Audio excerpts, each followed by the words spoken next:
O que é mais importante e significativo na vida? Lucas 12, de 13 a 15.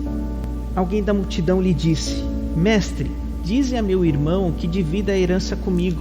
Respondeu Jesus: Homem, quem me designou juiz ou árbitro entre vocês? Então lhe disse: Cuidado, fiquem de sobreaviso contra todo tipo de ganância. A vida de um homem não consiste na quantidade dos seus bens. O ser humano é egoísta por natureza. Queremos todas as atenções voltadas para nós.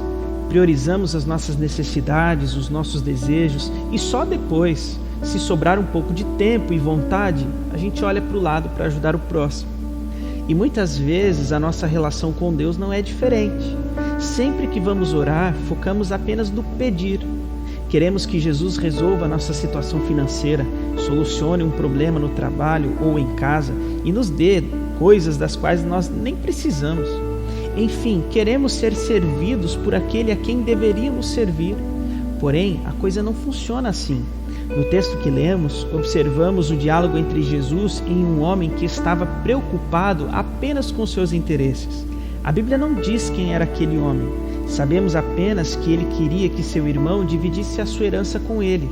E para conseguir o que queria, ele foi até Jesus pedir para que ele intervisse na situação. Mas Jesus se recusou. Pode parecer estranho, mas Jesus disse que aquilo não fazia parte do chamado dele. Aquele homem não havia entendido qual era a verdadeira missão de Jesus. Ele queria usá-lo para seus interesses egoístas. E quantos de nós não fazemos o mesmo todos os dias? Pensamos que Cristo é o gênio da lâmpada, que atenderá a todos os nossos pedidos, mas o propósito da vinda de nosso Senhor Jesus Cristo foi bem maior. Olha só o que diz João capítulo 6, 38 e 39. Pois desci dos céus, não para fazer a minha vontade, mas para fazer a vontade daquele que me enviou. E esta é a vontade daquele que me enviou, que eu não perca nenhum dos que ele me deu, mas os ressuscite no último dia. Ou seja, a verdadeira missão de Jesus é nos salvar e restaurar nosso relacionamento com o Pai. Jesus conhecia a intenção do coração daquele homem e, em seguida, fez uma advertência sobre o perigo de querermos as riquezas deste mundo, Lucas 12, verso número 15. Nesta passagem, Jesus quer dizer que não podemos ser gananciosos, ou seja, termos um desejo desenfreado por bens materiais e colocar as coisas como nosso alvo principal. Isso aí é idolatria. Fará nossa vida vazia, infrutífera e nos deixará despreparados para o nosso encontro de prestação de contas quando o Criador voltar. Muitas vezes achamos que só seremos felizes de verdade se tivermos muitos bens e riquezas. Porém, é necessário saber que a vida de uma pessoa não consiste na abundância de coisas que ele possui, mas vai muito além do material. Então Jesus contou uma parábola para aquele homem e aos que estavam à sua volta. Lucas capítulo 12, a partir do verso número 16, nós vamos poder detectar 3 problemas na vida deste homem da parábola. Primeiro é que ele era egoísta. Deus o abençoou ao permitir que as suas lavouras produzissem em abundância. Em vez de colher os frutos e separar uma parte para ajudar os pobres e necessitados, ele preferiu estocar tudo. Ele pensou apenas no próprio conforto. Segundo, ele planejou sua vida somente para esta terra. Os bens materiais podem nos iludir e nos dar a sensação de segurança, mas no dia do juízo elas não servirão para nada. Lá em Provérbios 11, 4 vai nos dizer isso. De nada aproveitam as riquezas no dia da ira, mas a justiça livra da morte. E em terceiro, Jesus vai nos dizer que ele não cumpriu a sua missão. Jesus terminou dizendo o seguinte: assim é aquele que para si ajunta tesouros e não é rico para com Deus. Ao ser abençoado, Deus esperava que aquele homem também abençoasse a sua obra, abençoasse as pessoas necessitadas. Contudo, a ganância tomou conta do seu coração e ele não buscou fazer a vontade do Senhor.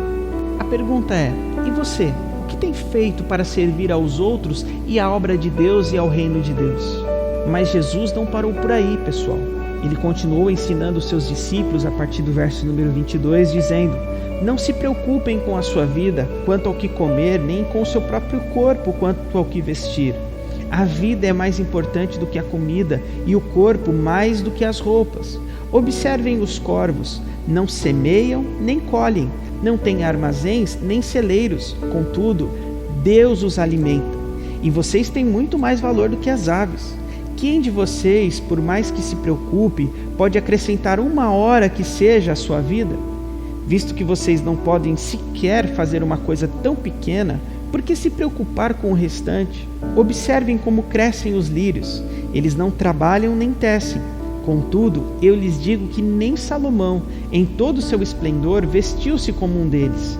Se Deus veste assim a erva do campo, que hoje existe e amanhã é lançada ao fogo, quanto mais vestirá vocês, homens de pequena fé. Não busquem ansiosamente o que comer ou o que beber, não se preocupem com isso, pois o mundo pagão é que corre atrás dessas coisas, mas o Pai sabe o que vocês precisam, sabe bem do que vocês precisam.